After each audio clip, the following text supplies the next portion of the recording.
Assalamualaikum warahmatullahi wabarakatuh. Sahabat jalur langit, pernahkah kalian membayangkan sebuah hari di mana dunia tidak lagi aman? Sungai-sungai mengering, tanah-tanah subur berubah menjadi gurun, dan manusia bersembunyi dalam ketakutan. Dari balik gunung yang telah lama menjadi benteng, muncul suatu kaum yang jumlahnya seperti pasir di lautan, tak terbendung, tak terhitung, dan tak terhentikan. Mereka melahap semua yang ada di hadapan mereka, meninggalkan kehancuran di setiap langkah. Tidak ada kekuatan di dunia ini yang bisa menghentikan mereka. Mereka bukan legenda, bukan sekadar dongeng, tapi janji yang telah Allah tetapkan dalam Al-Quran dan hadis. Siapakah mereka? Kapan mereka akan muncul? Dan bagaimana dunia akan menghadapi hari yang mengerikan itu? Inilah kisah Ya'juj dan Ma'juj, makhluk perusak yang akan menjadi salah satu tanda terbesar kiamat. Mari kita selami kisah ini dengan penuh ketakwaan dan mengambil pelajaran darinya.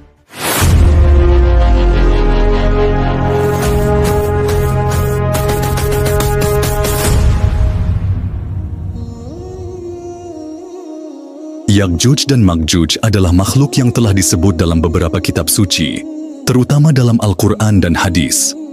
Menurut berbagai pendapat ulama, mereka bukanlah jin atau makhluk gaib, melainkan manusia keturunan Nabi Adam.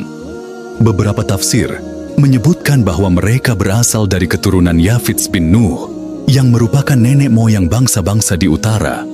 Ada yang mengaitkan mereka dengan bangsa Tartar atau Mongol, sementara yang lain menyebut mereka sebagai kaum yang belum dikenal manusia saat ini. Dalam tafsir Ibnu Katsir, disebutkan bahwa mereka adalah bangsa yang memiliki sifat liar, ganas, dan tidak mengenal peradaban.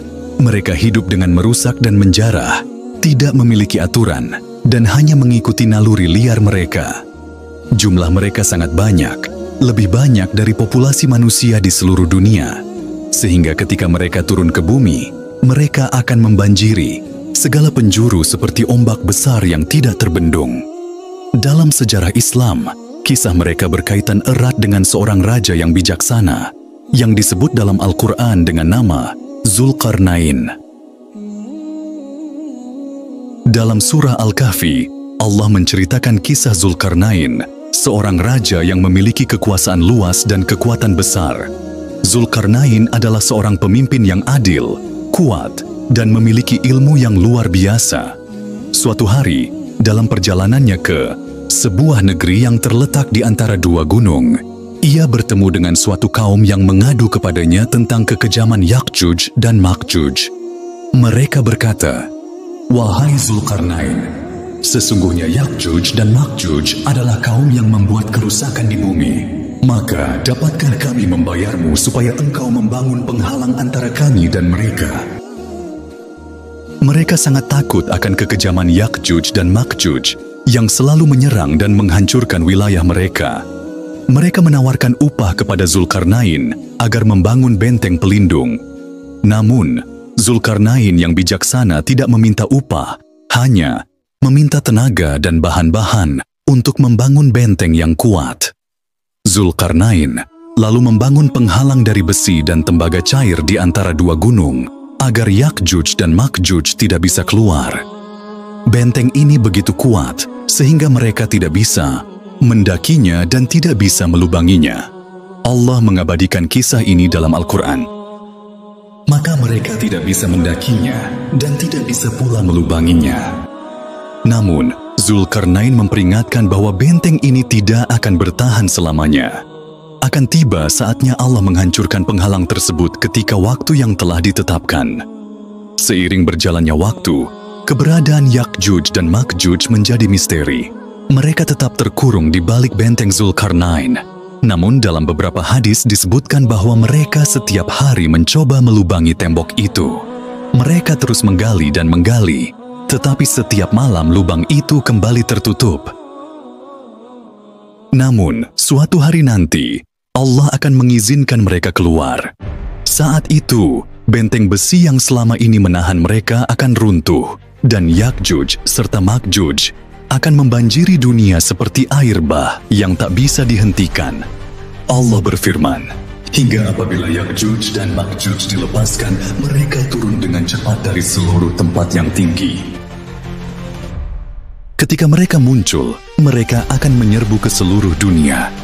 Mereka akan menghabiskan sumber daya alam, meminum air sungai-sungai hingga kering, dan menghancurkan apa saja yang ada di hadapan mereka.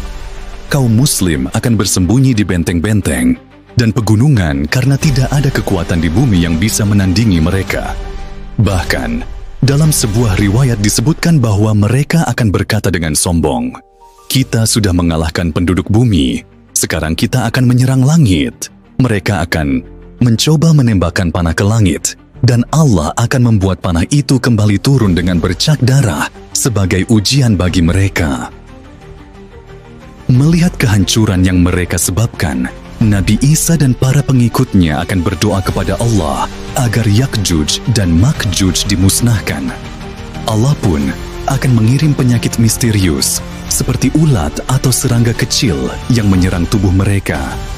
Dalam sekejap, mereka semua akan mati secara bersamaan, seperti daun-daun kering yang berguguran. Setelah mereka binasa, mayat-mayat mereka akan menumpuk di seluruh dunia, menyebabkan bau busuk yang luar biasa. Nabi Isa dan kaum muslim akan kembali berdoa kepada Allah. Lalu Allah akan mengirim burung-burung raksasa untuk mengangkat dan membuang jasad mereka ke tempat yang tidak diketahui. Allah kemudian akan menurunkan hujan deras yang membersihkan bumi dari bau busuk dan kotoran mereka. Setelah itu, dunia akan kembali subur dan damai, tetapi masa itu tidak akan berlangsung lama, karena tanda-tanda kiamat lainnya akan segera menyusul. Sahabat jalur langit, melalui kisah ini, kita juga diingatkan tentang kesabaran dan ketekunan dalam menghadapi ujian. Yakjuj dan Makjuj datang sebagai ujian besar bagi umat manusia, namun dengan pertolongan Allah, segala sesuatu menjadi mungkin. Ini menunjukkan bahwa, walaupun kehidupan kadang penuh dengan tantangan yang berat, jika kita selalu berpegang pada petunjuk-Nya dan tidak mudah putus asa, maka pertolongan Allah akan datang pada waktu yang tepat. Selain itu, kisah ini mengajarkan kita untuk tidak mudah terperdaya oleh kekuatan dan kenikmatan dunia yang sementara. Kita harus sadar bahwa dunia ini hanya tempat persinggahan, dan kehidupan yang abadi adalah di akhirat. Setiap kisah yang datang dari Al-Quran dan hadis selalu memiliki pelajaran yang bisa kita ambil. Dalam menghadapi masa depan yang penuh dengan ketidakpastian, mari kita semua bersatu dalam menjaga iman, memperbanyak amal kebaikan, dan meningkatkan kesadaran kita akan hakikat kehidupan yang sebenarnya. Setiap kisah yang datang dari Al-Quran dan hadis selalu memiliki pelajaran yang bisa kita ambil. Dalam menghadapi masa depan yang penuh dengan ketidakpastian, mari kita semua bersatu dalam menjaga iman, memperbanyak amal kebaikan, dan meningkatkan kesadaran kita akan hakikat kehidupan yang sebenarnya. Jika Anda merasa kisah ini memberikan manfaat dan inspirasi, jangan lupa untuk memberi like, comment, share, dan subscribe agar lebih banyak orang bisa mendapatkan hikmah yang sama. Bersama-sama kita sebarkan kebaikan dan inspirasi untuk dunia.